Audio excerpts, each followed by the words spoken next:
Hey, if you're here, you're probably one of my subscribers. You've probably seen one of my other videos. If you're not, welcome. If you happen to stumble upon it, welcome. I'm Paul. I'm a woodworker. I've been a woodworker for over 40 years. And for those of you who know me, I'm all about finishing. All my channel is devoted to wood finishing. So this video happens to be on my latest and greatest, and it's my new go-to finish. It's a combination finish. It combines the beauty of an oil with the durability of a varnish, and it's become really the gold standard for me, and I'm sure it will for you too. It's an easy finish to apply. It requires not a really high skill level, which is especially kind of cool because, I mean, it's out of all the finishes, this is really nice. It does require that you prepare the wood properly, though. But then again, all finishes require that you prepare the wood properly. So we're going to spend the first part of this video on going over how to prepare the wood. Oh, and by the way, at the end, I'm going to have a special tip for you. This is $1 million tip, and it's good for any wood finish that you ever do. So make sure you stay till the end. Okay, let's get rolling. I'm going to use I think this is a 240 grit. 220, 240, pretty darn close, not too bad. But I'm going to do a final hand sanding to make sure, because even with a random orbital sander used properly, you get little swirl marks. So what I'm going to do is I'm going to hand sand very quickly. There's not a lot here. I'll start with a pad sander, and then I'll just use my hand at the end. So.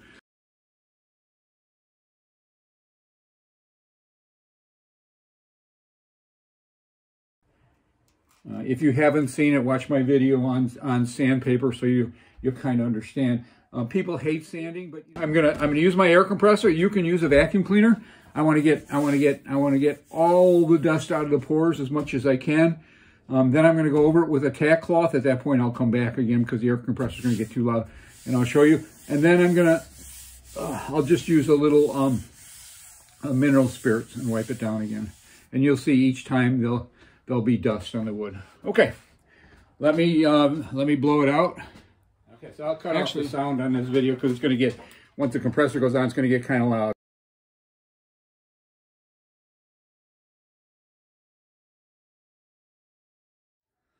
Okay, so this is tack cloth. It's a cheesecloth with a tacky substance on it to pick up any dust that might be on the wood. Key thing with tack cloth is you don't want to rub too hard, because you don't want that sticky stuff on the cheesecloth to end up on your wood, which might harm the finish, or at least alter the way the finish is. So, okay. So just a light going over, and you can see what that picked up. I mean, so the air compressor blew it out pretty well, or if you're using a vacuum cleaner, that'll take it out pretty well. But this will still get more. So, all right, next I'm gonna take a rag and I'm gonna do some mineral spirits and wipe it down again. And we're gonna do another quick wipe down.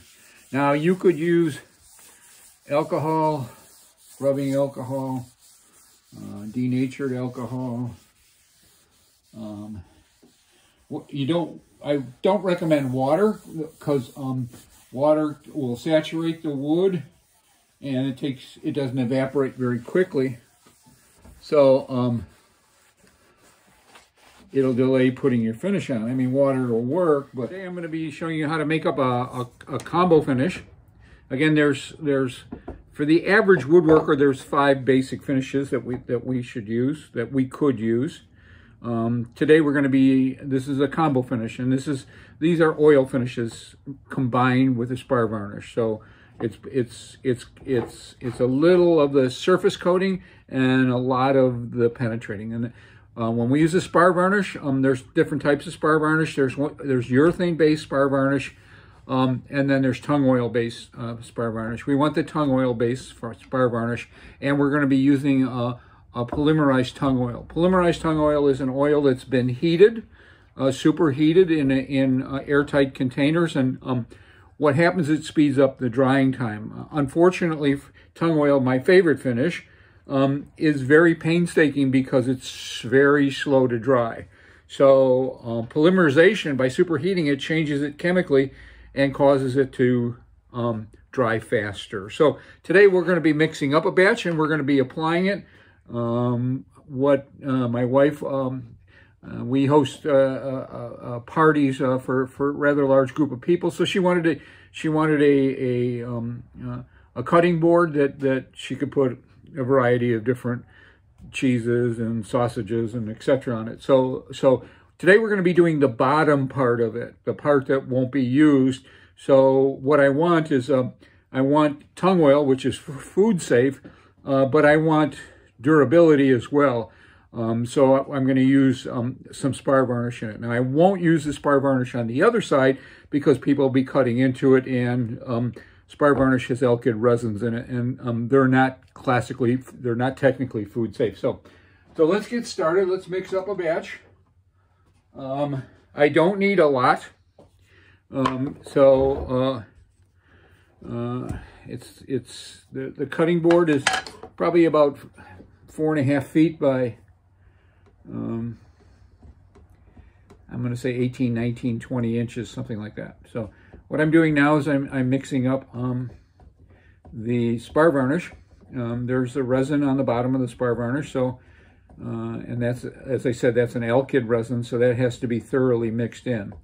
Again, the carrier on this is tung oil, and we'll be mixing 50-50. So we're going to be using 50% tung oil based Spar varnish with 50% polymerized tung oil. And again, it's the polymerized tung oil.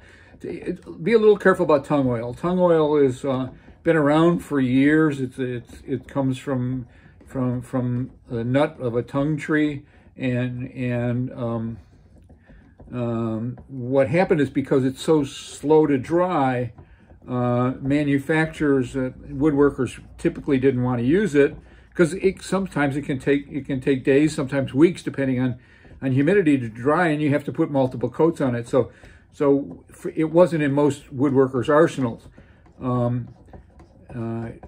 So what they found out was that if they superheated it, it dried faster. Now, a lot of manufacturers, superheating takes time and it's costly. A lot of manufacturers put chemicals in it, dryers, and so it speeds it up, and thinners and etc. So the problem there is a lot of these manufacturers, there's no tung oil in. It's called tung oil finish, not pure tung oil or polymerized tung oil. So make sure you're always buying either pure tung oil, which again takes a little more energy and effort, and I'll make another video on how to apply that, or polymerized tung oil, which is the superheated tung oil, which dries much faster. Okay, I think I've got that varnish and tung oil pretty much mixed up. So again, it's not a very big surface, so I don't need an exceptional amount of it. So I'm going to make a small batch, and what I'll do is I'll keep it in a sealed container. I always save old containers. I'll keep it in a sealed container so that after today I can reuse it. And we're going to mix this up 50-50. So it'll be 50% pure tung oil, 50% polymerized tung oil, and 50% tung oil based Spar varnish. So, and we need to get the proportions correct. So let's start. I'm doing the tung oil now. 1, 2, 3.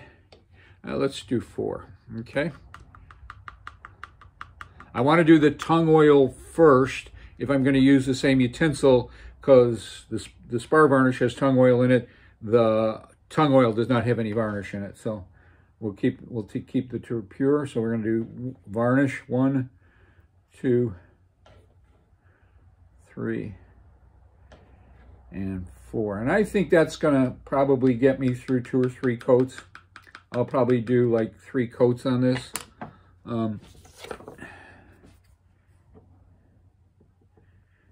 mix them up pretty thoroughly. Cool. This is a really nice finish. I'll show you during the process what it looks like on a sample board that I created for a different video. I do have a video out there. It's on clear wood finishes, and for the average woodworker, there's 5 finishes. There's hundreds of finishes on the market, but all those finishes are made from one of 5 basic chemistries, and sometimes they're a combination. And that's what we're doing today, is a combination. Combinations get very expensive, so it's best to mix your own. Okay, so what we'll need is a little old t-shirt kind of rag, cotton rag. We'll fold it up. This is a wipe-on finish, so fold it up into a tiny wad, and we dip and we wipe on. Simple as that. This is a really easy finish to do, and it's really nice. The varnish gives the tung oil a little bit of sheen to it. And again, keep in mind, this is a Spar varnish that's a tung oil base. So we're putting a lot of oil onto this wood.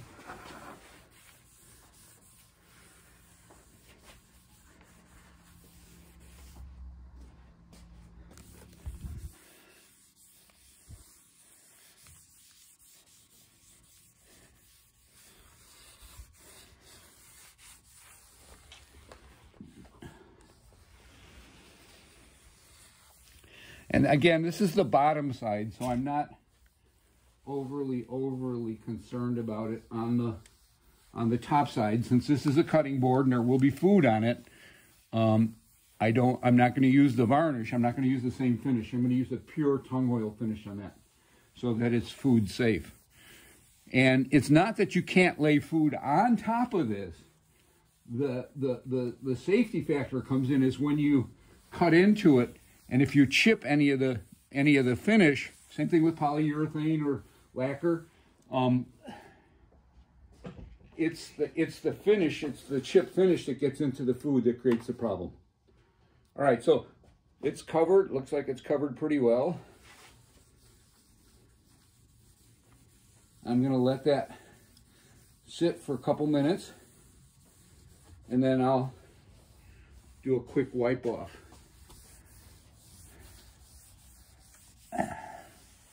Yeah, I think we got it. Okay.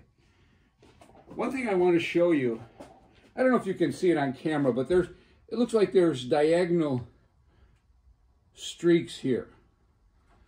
Sometimes you get concerned that those are milling marks, you know, when they run it through the planer or the saw, and it'll make marks in it. That's not what these are. These are called medullary rays.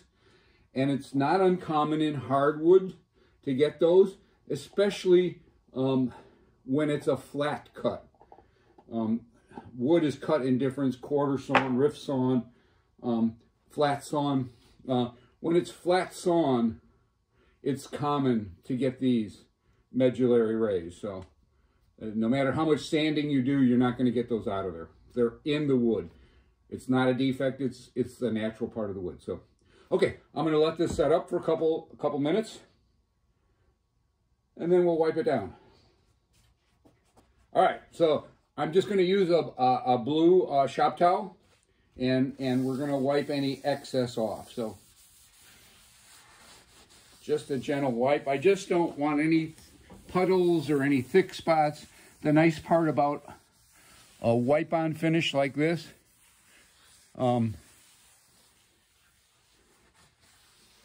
is it goes on in very thin layers. It's thinned quite a bit, the material itself, and then it's applied thin. So, okay, we're going to leave that sit now overnight, and then I'll come back tomorrow. We'll do another sand. All right, so we're ready to do the second coat today. What I'm going to do a light sanding with a 220 grit sandpaper. You can put the paper on a block, or you could even just do it by hand. It's going to be a very, very quick and light sanding. Just watch it. The whole purpose of this sanding in between coats is to get rid of any dust that might have settled on it. It feels pretty smooth, but I can feel that there's a little dust nibs on it. So what we're going to do is we'll sand those out. The other thing with sanding is it creates minor scratches, and it gives the second coat or the third coat or fourth coat, or how many coats you want to put on it, gives it something to grab onto. So that's it. So we'll put it on. It's going to go on the same as the first coat. Pretty simple operation, and I'll show you. Okay, so let's start with our sanding. And again, very light. We want to follow with the grain. I'm not putting any pressure on this pad whatsoever. Now, on this one, on the first coat, we want to vacuum and we want to blow out and we want to get all the dust out of the pores. The pores should be sealed now, so I'm not extremely worried about that. I'm not gonna do a vacuum on this one. I'm not gonna do a blowout. I'm just gonna simply take my tack cloth and do a light wipe over. We just want to get rid of the dust, and this dust should be a white dust. It's actually taking a little bit of the finish off, and so the finish will be basically white. Okay, so there we go. Now I can see little scratch marks, but I tell you what, I'm not worried about those with this type of finish, because the varnish, the Spar varnish in it, will fill in any scratches up to a 180 grit. So same with polyurethane. This is my finish. You can see it's kind of settled out, and on the bottom, you can see kind of the yellow on the bottom. That's the resins, and so from the varnish. So we want to make sure that it's mixed well. It should look homogeneous. You can kind of see it swirling, and we're going to mix it. We're going to keep doing this until it's kind of a uniform color, almost like a butterscotch color.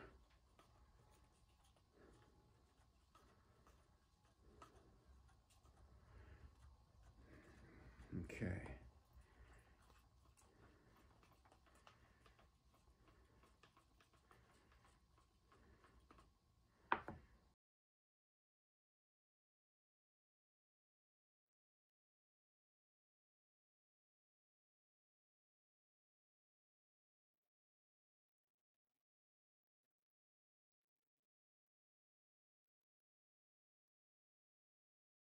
Okay, I'm going to let this set up for a couple minutes, and then we'll wipe it down.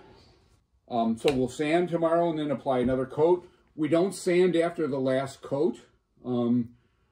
If it's pretty hard not to have dust settle on your project.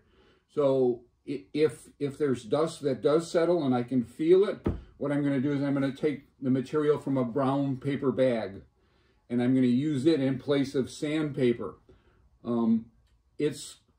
That material is coarse enough to remove minor imperfections, mostly dust nibs, and it's fine enough so as not to alter the sheen. So keep that in your arsenal.